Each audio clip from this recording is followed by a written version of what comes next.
तो my dear students, आज मैं आपको बता देना चाहता हूँ। पहली बात तो यह है कि आपके बोर्ड एग्ज़ाम बहुत पास आ चुके हैं।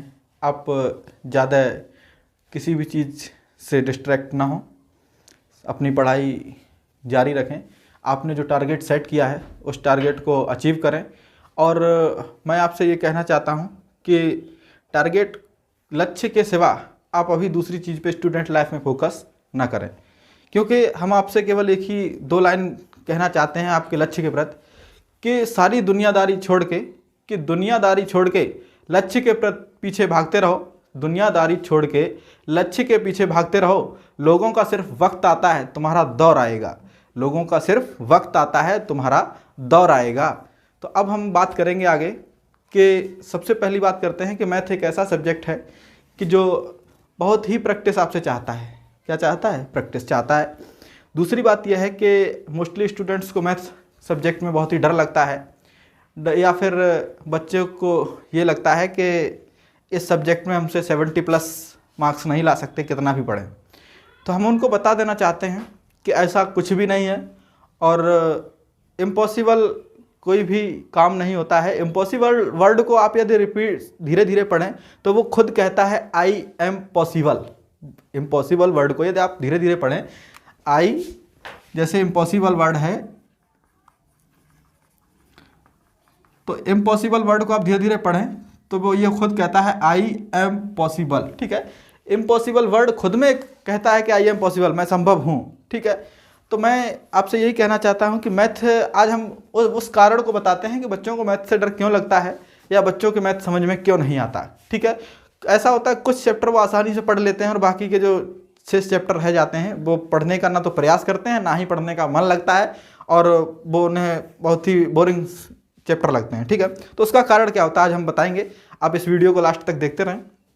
तो देखिए, पहली बात हम ये कहते हैं कि आपको एक स्टोरी से या किसी से रिलेट करके बताते हैं कि एक घर में, एक फैमिली में यदि 4 या 5 मेंबर रह रहे हैं, 4 या 5 मेंबर रहते हैं, तो ऐसा तो पॉसिबल नहीं है कि पाँचों मेंबर का नेचर एक ही जैसा हो।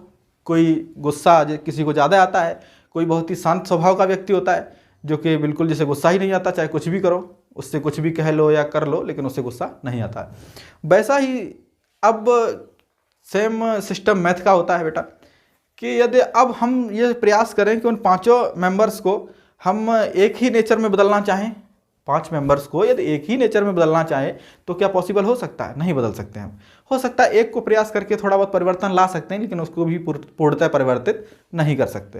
तो अब बात आती है कि इसका मैथ से क्या रिलेशन है।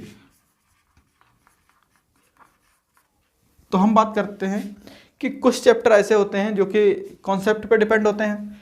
अब कुछ चैप्टर ऐसे होते हैं जो फॉर्मूले पे डिपेंड होते हैं और कुछ चैप्टर ऐसे होते हैं जो कॉन्सेप्ट एंड फॉर्मूले दोनों पे डिपेंड करते हैं।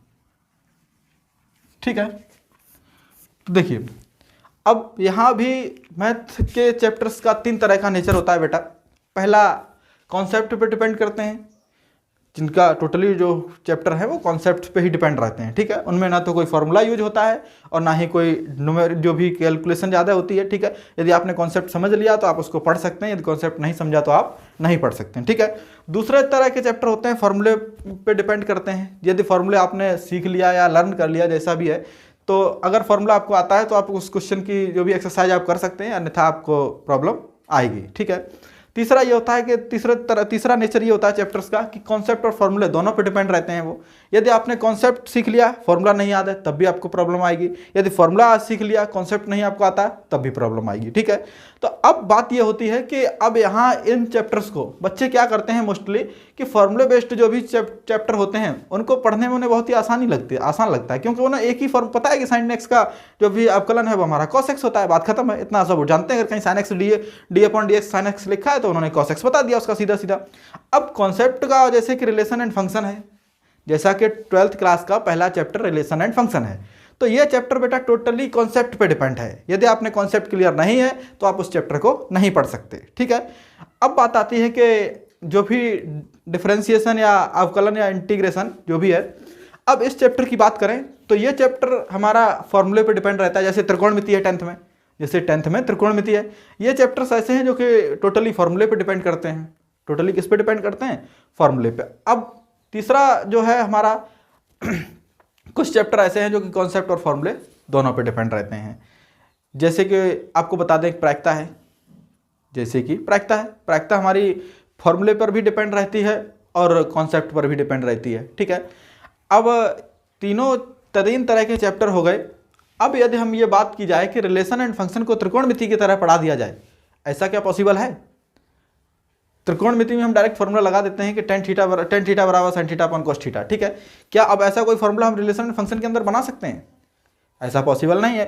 तो जब ऐसा पॉसिबल नहीं है तो सबसे पहली बात आती है कि जिस चैप्टर का जिस तरह का नेचर है, हमें उस चैप्टर को उसी तरह से पढ़ना पड़ेगा। ठीक है, और वही उसका पढ़ने का बहुत ही आसान तरीका है। और बच्चों के दिमाग में केवल एक ही चीज़ बैठ जाती है कि जब वो फॉर्मूला बेस्ड चैप्टर पढ़ लेते हैं तो उन्हें यही लगता है कि अब ये चैप्टर ऐसे ही पढ़ा दिया जाए। वो उसके कॉन्सेप्ट को नहीं समझते हैं ज़्यादा, वो उन्होंने थोड़ा पढ़ लिया और बाकी एक्सरसाइज पे आ जाते हैं। जब एक्सरसाइज पे पहुँचते तो होता क्या है, उन्हें हर क्वेश्चन में प्रॉब्लम आती है, हर क्वेश्चन में उनको प्रॉब्लम आती है और वो हर एक क्वेश्चन में अटकते हैं।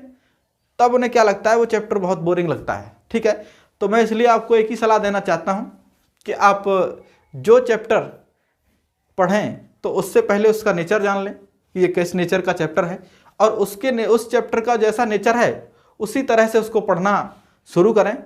तभी मैथ आपको बहुत आसान लगेगा। और मैथ कोई ऐसा टफ सब्जेक्ट नहीं है जिसको आप 90+ नहीं ला सकते।